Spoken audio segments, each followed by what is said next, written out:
We are almost 3 months through 2026, and do you actually know if your money is moving in the right direction or are you just hoping it is? Today, we're going to learn exactly what to track, what to review, and how to set goals so that you can have proof that you're making real progress.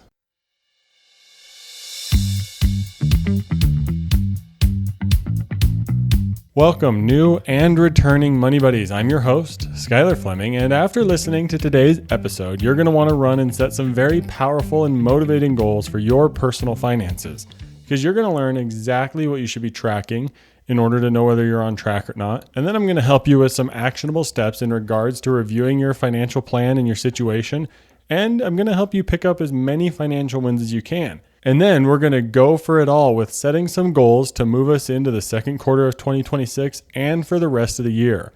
And if you have an idea in your mind around a financial goal that you really want to hit, today's episode is going to be a great one to help you with going forward and getting on track for that goal. And the frameworks we're going to talk about today are something that I've applied on my own, and they've been extremely powerful in helping me stay on track and see that I'm moving forward in the right direction with my financial plan. And they've also been especially helpful to notice when things aren't quite heading in the right direction, because that does happen, and then you can make small adjustments.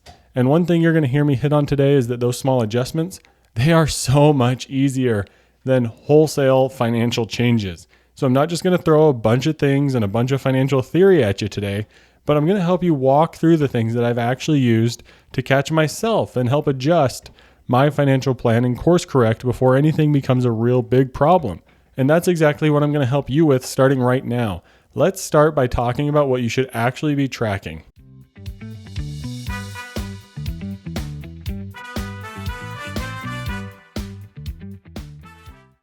Let's get started with another great episode and open it up with an article titled 3 Financial Metrics That You Need to Track Every Month. The first quote says net worth. This allows you to examine your financial situation beyond just your income and expenses.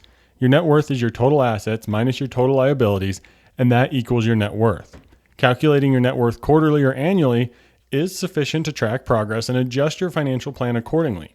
To me, checking your net worth is one of the most important, if not the most important, metric. Without it, you really have no idea where you currently sit. Your net worth combined with this next metric is going to be extremely helpful and motivating towards keeping you going in the right direction.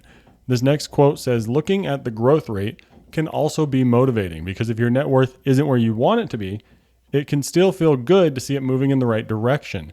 You can calculate your monthly net worth growth rate using the following formula: current month net worth minus previous month net worth, and then you take that value and divide it by the previous month's net worth. This is going to get you a sense of the direction you're heading, and it's going to be a way better place than just tracking your numbers. Without a sense of direction, the numbers are just plain old boring numbers, and it's kind of cool to see your net worth, but knowing what direction it's heading in, that's where it gets powerful. So what direction is your net worth heading in? Is it growing? Is it growing at a rate that's even faster than it was previously? Is it slowing down? Is it decreasing? Let's make this real for you with a quick example. Let's say at the end of January, you calculate your net worth and it comes to $4,800. Then at the end of March, you run the numbers again, and you're sitting at $5,400. You plug that into the formula, $5,400 minus $4,800 divided by $4,800, and you get 12.5%. A 12.5% growth rate in a single quarter is impressive. Your $5,400 net worth might not feel too great, but your growth rate is awesome. Great job. That's why this number can be so powerful. It can be a number that tells you that your system is working and that you're heading in the right direction, even when the balance itself might feel minimal. All of these indicators are a great way to know if you're on track for your financial goals or not. So combine your net worth with your growth rate, and that can be a great way to make sure you're on track. This next one is your savings rate. Your savings rate is a percentage of your income that you're putting towards savings. You can calculate this rate by taking the total amount of money you put into savings and divide it by your income for the month. Tracking your savings rate can be a great way to make sure you're on track month to month. Because of course you might not calculate your net worth every single month, but if you calculate your savings rate every single month, then you can know if you're on track to increase your net worth. Setting a savings rate target can be an awesome way to make sure you're on track every single month. You can set it at 10%, 15%, 20%, And then you know if you hit that everything else is going to be okay. The next one is the expense rate. This quote says your expense rate is similar to your savings rate in the sense that it gives you an insight into how much of your earned income is going towards your expenses. You calculate it by taking your total monthly expenses and dividing them by your monthly net income. And this is really the inverse of a savings rate. It's a good barometer if you don't want to budget every single category. You can use this expense rate as an idea of how much of your money you're actually spending. If your income stays relatively the same, then your expense ratio should stay the same as well. But you can compare this to the change in income. Say you get a raise and your income goes up 10%. Did your expense rate go up 10%? Did it go up 15%? You can compare those two to see if you're experiencing lifestyle inflation or not. It can be a good way, again, to check without categorizing every single budget category. If you know your expense rate is staying the same and it's staying level, then you're probably doing okay. But you may be doing even better if you can see your savings rate going up and your expense rate going down. But all four of these different metrics combined is an absolutely fantastic way to check if you're on track. And that's all that really matters. We have to make sure we're on track and not falling behind for the goals that we want to hit. Because it's a whole lot easier to make these slight adjustments and make some slight adjustments in how much money you're spending if you notice that expense rate starting to creep up a little bit versus just trying to completely revolutionize your whole financial situation and start doing a whole budget and a whole entire thing. Instead, just make these slight adjustments by starting to track these metrics now. And then as you notice things changing, see what's changing and make the slight adjustment. This next article has a brand new rule that I've never heard of before, and we're going to talk about financial independence. So this article is titled Top Personal Finance Metric for 2025. It starts out with a quote of a new rule I've never heard of. It says the 10-10-10 rule. Ask yourself how you will feel about a purchase you're about to make in 10 minutes, 10 months, and 10 years after making it. This can help you weigh the long-term impacts of your financial choice that you're about to make. And like I said, this one's new for me, but it's really interesting. I really like this metric and the idea behind it because it allows you to give yourself perspective on whether something's going to actually bring you value. Of course, most of our purchases are probably going to be enjoyable within that 10-minute window. That's why we purchase most things, for that immediate gratification. But the 10-month one can be the real key one to watch out for. Because I bet most things that we purchase probably aren't going to give us much value in 10 months, let alone 10 years. So if you can begin to think about your purchases and how they're going to impact you in the long term, it will make it a whole lot easier to turn down something that's not in line with your financial values. Because if you get up to the register, you're looking at the item at the store and you say, yeah, I'm not going to need this in 10 months, let alone 10 years, put it back on the shelf. It's okay. If we can buy things for the long term, it's going to make it a whole lot easier to reduce that expense rate that you're trying to track and get down. The next metric that this article talks about is your financial independence number. It says, quote, calculate your financial independence number by multiplying your annual expenses by 25. This gives you an idea of how much money you need to save in order for a 4% annual withdrawal rate to work without depleting your savings. And now I do have some opinions on this, especially for us young adults, because that financial independence number can seem very large. But knowing your financial independence number isn't the end-all be-all of your financial metrics, but it is a fantastic one to keep in mind, because then you'll know exactly at what point you're financially free and you know you can do whatever you want. But it can tend to be a very, very large number that is overwhelming to those of us young adults. That's why I tend to focus more on your Coast Financial Independence number. And to explain Coast Financial Independence, real quick, it's the point at which your investments would be able to grow to the level that you need them to in order to retire at the age you set. So to give an example, let's say you want to retire at age 65, and your Coast Fi number would be the amount of money that you need to have invested today in order for that money to grow using compound interest to reach financial independence at age 65. And for us young adults, that number is going to be way smaller than your financial independence number of $1.5 million or $3 million. So please take a step back and look at what it would be like for you to secure a normal retirement right now, because odds are it's going to be way easier than saving for a house, way easier than saving up to buy a big fancy car, and way easier than pretty much any other milestone. And you can have your retirement secured, because going after the full financial independence can seem like this very large and overwhelming goal. But if you can get it to the point where you know your traditional retirement is secured because your investments will grow to that point, then you're going to be in so much more of a comfortable situation. You can take a deep breath And you can know that every contribution after that Coast FI number is just moving your retirement date earlier and earlier. Because for young adults like you and me, Coast FI is a way more attainable goal, and it's a huge unlock and burden off of your back, and it's so much easier to wrap your mind around. So please, use your Coast FI number as the tracking metric for your investments. And I promise it's going to make it a whole lot easier for you to save for retirement. If you need help calculating your Coast FI number, there's some great calculators out there, but if this concept is a little tricky to wrap your mind around, please reach out, leave a comment, or schedule a call with me, and I would love to talk more about this with you. Now that you know what to track, I want to talk to you about 3 things that are quietly either costing you money or putting you at risk. Most people never actually take the time to review these things. It's your insurance, your credit report, and your reoccurring bills. None of these take a ton of time, but all 3 of these have the potential to save you very real money and protect you from risky situations that can completely derail your financial plan. This first article is from Consumer Action, and it's titled Time for an Insurance Checkup. They say insurance is not a buy it and forget it product. So when do you want to review all of these? Well, I have some guidelines here for you. Annually is a pretty good idea, but you also need to consider the different types of coverage you need, when things may need to change, and you may need to reevaluate it from time to time if there's a life event. So let's go through each one that you may want to consider. Auto insurance, this is one of the biggest. Guess what? Those state minimums, they are not enough. 100,000, 300,000, 100,000 is a solid recommendation that I found from my research. And what that stands for is that you have 100,000 bodily per person, you have $300,000 worth of bodily per claim, and $100,000 of property per claim. So those pay out to people per person or per accident. The next one is property or renter's insurance. If you have property insurance, 100% replacement coverage on the property is a great idea. If you have less than 80%, there can be issues with a co-insurance requirement that may get you into murky waters if you have to make a claim on your property insurance. As for renter's insurance, it's affordable, and honestly, it's a must-have for someone renting.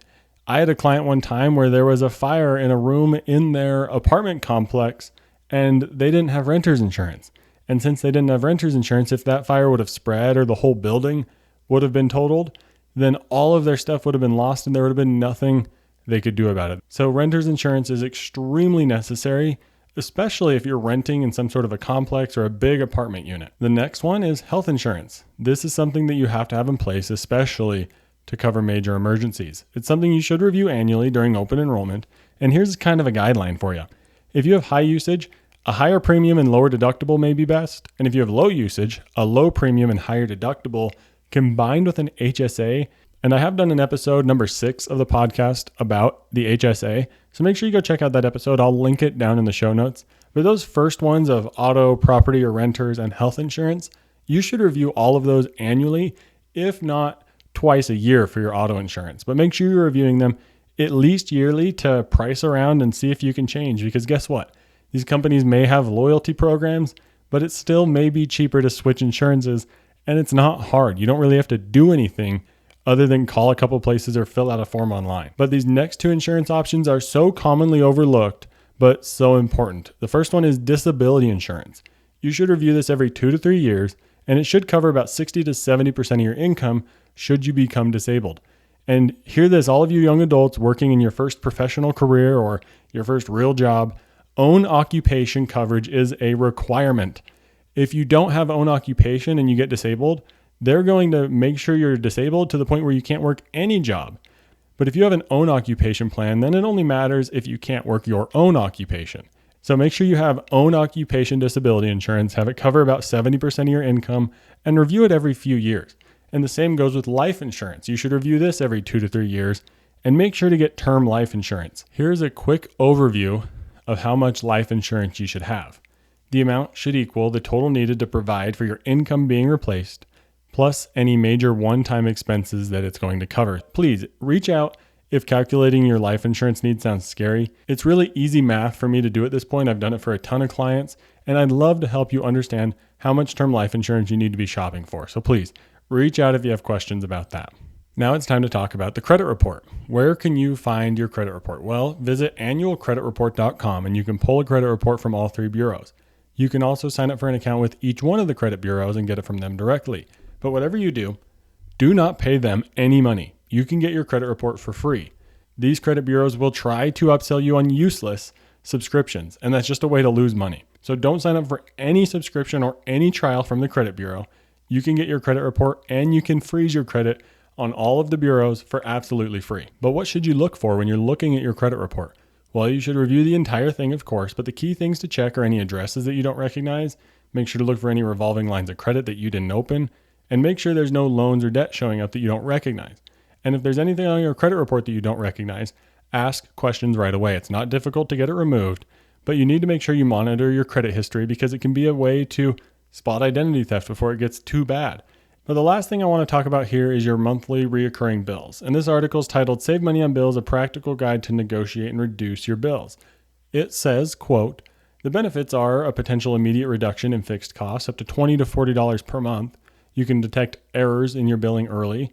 You can get better cash flow for goals, and you'll have stronger financial habits. I think one of the main benefits there from negotiating your bills is going to be having stronger habits to stay in tune with what's actually going on in your financial life. You have to be careful, of course, to not agree to long-term plans or to avoid early penalties and fees, but honestly, I don't think that's too difficult to avoid. But you have to make sure to get every single thing in writing. I record every single customer service phone call on my phone just to make sure everything's documented. So how do you negotiate? Well, a couple of tips is to make sure you call with a script. Make sure you have everything written down that you want to say because it can be extremely helpful when the pressure starts to build and you're not quite sure what to say. When you can feel them start to use the slimy sales tactics, you can refer back to what you want to say and what you need done because you have it written down. And also, escalating the phone calls is not a bad idea at all. Ask for a supervisor or a manager. It can be a great way to get what you want, but also be able to talk to a person who can actually approve what you're asking for. And make sure you have a clear target and, of course, get whatever they say in writing. And make sure you do it in a timely manner. That's helpful. You don't want to be calling on the day that your bill's already paid and processed because there may not be much they can do. So make sure you call early and before the bill is actually going to charge. But now that you've checked your credit report and you know how to review your insurances and negotiate your bills, let's begin to set some goals for this second quarter of 2026. One of those goals might just be to begin tracking your net worth or negotiate a bunch of your bills. Whatever goal you have in mind, leave a comment on YouTube or Spotify and let me know what you want to do in the second quarter, and I'll help keep you accountable. So today's research all about goals comes from an article on Fidelity that I'll have linked in the show notes. And if you need help with thinking up a goal, this article is going to mention a couple really good ones that I'm going to offer up as a goal that you can take and make your own. But if you do have a goal that's in mind, I have some tips to help you actually reach it. But here's a couple example goals. Understand your essential expenses and figure out your take-home pay and all of your interest rates. Another goal could be getting your 401k match. And honestly, I feel like that one's a requirement. Please make sure you're getting your 401k match. The next potential goal could be saving for something special. This could be a vacation, a new piece of clothing, a new furniture item, a new computer, anything that stands out that you feel like you can't purchase on 1 month's budget. And the last goal example would be to maximize your tax advantage accounts. This could be making sure to max out your Roth IRA for the year. That's a great one. But some tips to help you actually reach these goals include set specific, attainable, and quantifiable goals. Consider separate accounts for each goal and automate contributions whenever you can. And my thought here is that if you know you're going to have a hard time making sure to save from every single paycheck or every single month, then automate it. Even if you think it's going to be easy to save for your goals, automate it. Automate, automate, automate. Automation takes the behavioral aspect out of our money and makes it so much easier. It takes the decision making out of it every single month and ensures what you're saving for is actually going to happen. But that does it for today's research. I hope you were able to learn a lot from what metrics you may need to report on and some information to review, including insurance, your credit report, and negotiating your bills.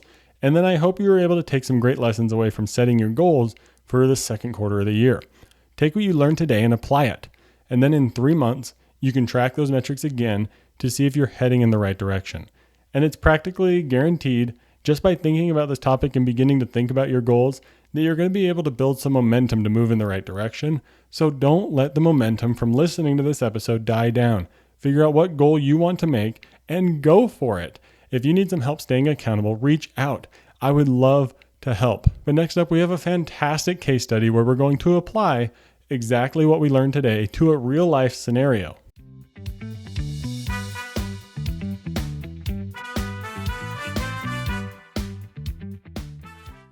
Alrighty, let's introduce today's case study. We're talking about Derek. He's age 26. He graduated 4 years ago with a degree in business administration. He has a solid entry-level job making about $72,000 a year, has one roommate, and his rent is $950 per month. He has a used car with no car payment. On paper, feels like Derek is doing really well. Says he's never missed a bill, carries no credit card debt, has a small amount in his employer's 401k because he signed up right away, and he has about $1,200 sitting in a savings account he kind of thinks is his emergency fund. And he still owes about $31,000 in federal student loans, but he's been making minimum payments, so that's good, right? Nothing's really behind. But the problem that Derek came to me with is that he says he has no real system. Money comes in, bills get paid, whatever is left just disappears. He's not really stressed about money day to day, but when he actually sits down and starts thinking about the future, that's when the stress kicks in. He wants to buy a home someday and wants to start investing more money. He's heard people talk about having an emergency fund, but honestly, he doesn't know if $1,200 is enough or if it's embarrassingly low and if he should be paying more to his student loans. So Derek came across Financial Planning for Young Adults and he decided to reach out for some help with this situation. And like so many of us and so many of you listening, he's not starting from zero. He's in a pretty good situation, but he wants to figure out a financial plan and how he can do even better going forward. So that's what we're going to help with today.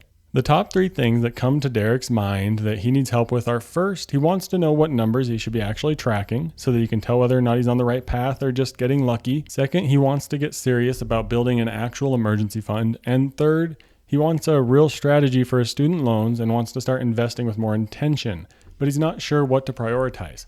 So Derek came to the right place. Let's get Derek started off with some direction and get a baseline so that you know where you're actually heading. First off, this is going to be extremely helpful because you're going to know where you are financially. So the very first thing to start tracking is your net worth. This is going to help you with a view on how much money you have in your savings versus your debt. And then when you compare the two, you get a realistic view of where you are financially. And it's okay if your net worth is negative. Everybody listening, including Derek, it's okay if your net worth starts out negative. I would almost say it's actually a good thing because then you have somewhere to go and you know what it's like to have a negative net worth. And you know where you want to go. You want to get that net worth positive. But the next thing that's going to begin to help Derek here is to get a clear picture of what's going in and out. This is a hill that I will die on. Tracking your income and expenses is so much more important than actually budgeting. So for Derek and all the rest of you that want to start tracking, get a tool that you can connect all of your different bank accounts or credit cards to so that you can know where money is coming in and where it's going out. That's it. No changes yet. Start by getting a picture of your financial situation, and that's going to really help you when it comes to figuring out what habits you want to build and seeing results down the line. Don't feel like you need to start making massive changes. You just need to get a picture of what your current financial situation actually looks like, and then it's so much easier from there. So if you remember, Derek came to get help with 3 things. We've already addressed the first one in knowing what to actually track to figure out if you're on the right path. So now let's move on to Derek's situation and make some actual changes. His second thing is wanting to build a real emergency fund.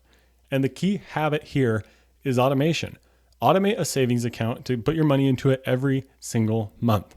And you'll want to figure out a specific figure by figuring out your 3 to 6 months worth of expenses. And in this situation with Derek, since he's living with just one roommate by himself, a 3-month emergency fund should be appropriate.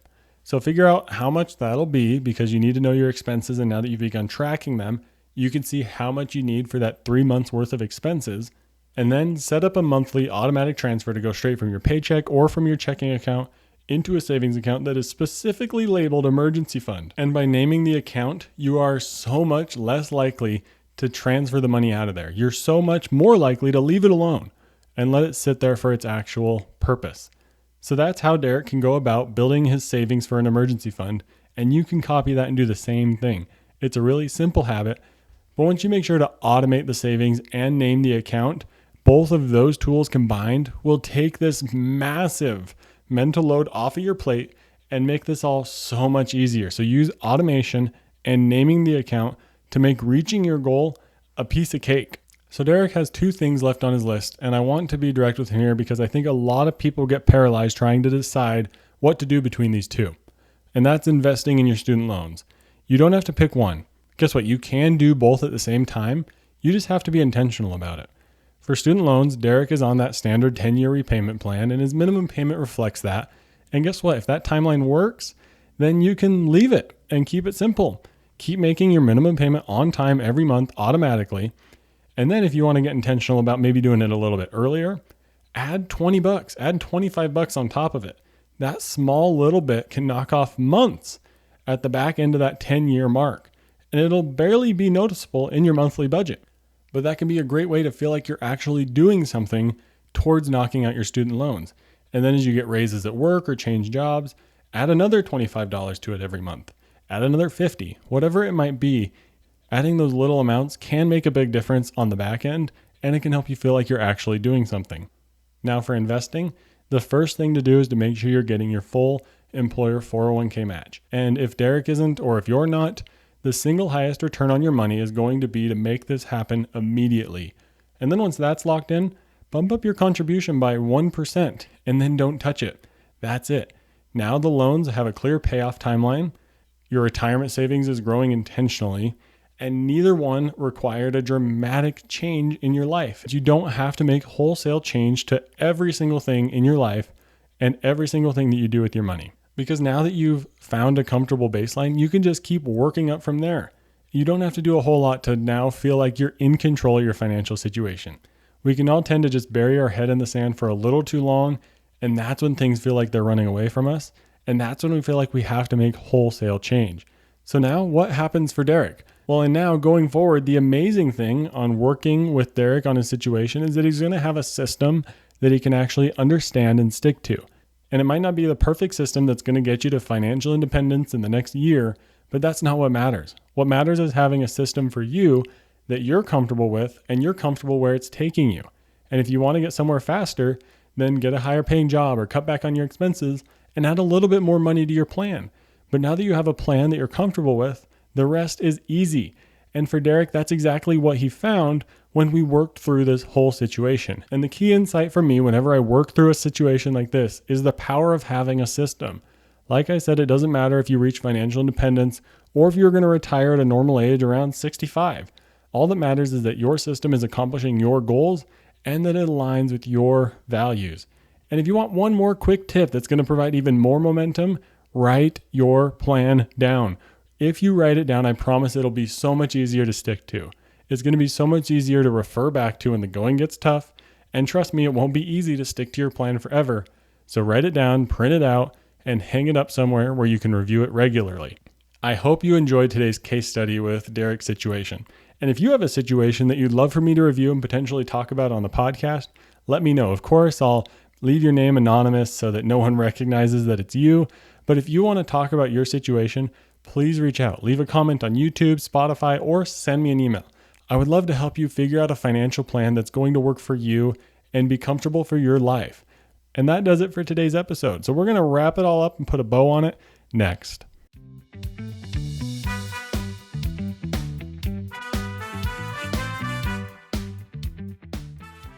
Your action item for today is to figure out one goal that you want to work towards over the next 3 months and write it down. And if you want to write it down by sending it to me in an email, even better. I promise I'll help keep you accountable to your goal, and we can see how it's going over the next couple of months. Remember that telling someone about your goal and committing to someone else increases your chances exponentially. In fact, if you remember from episode 23 a couple weeks ago, it increases your probability of success to 95%. So please share your goals with me and share this episode with a friend and commit to each other. What goal do you want to work on for the next 3 months? And if you need help figuring out what goal would work best or figuring out how to make your financial plan work the way you want it to work, let's set up a call together. For each of you listening, there's a link at the top of the description of the show notes that's going to allow you to schedule a free 30-minute phone call with me for us to talk through whatever goal is on your mind. And let's work together to figure out how to make your money work for you. And that does it for today's episode. Next week, we're going to look forward to April, which is Financial Literacy Month. So we're going to be talking about why financial literacy is so important and why it's so important for all of us young adults especially. So be sure to subscribe. And thank you for listening to this week's episode of Financial Planning for Young Adults. I'm your host, Skylar Fleming. Have a great week. And hey, quick heads up. This podcast, it's meant to be educational and it's for entertainment purposes. It's not personalized financial advice for your specific situation. So before you go out and make any big money moves, Make sure you chat with a qualified financial professional who knows your full financial picture.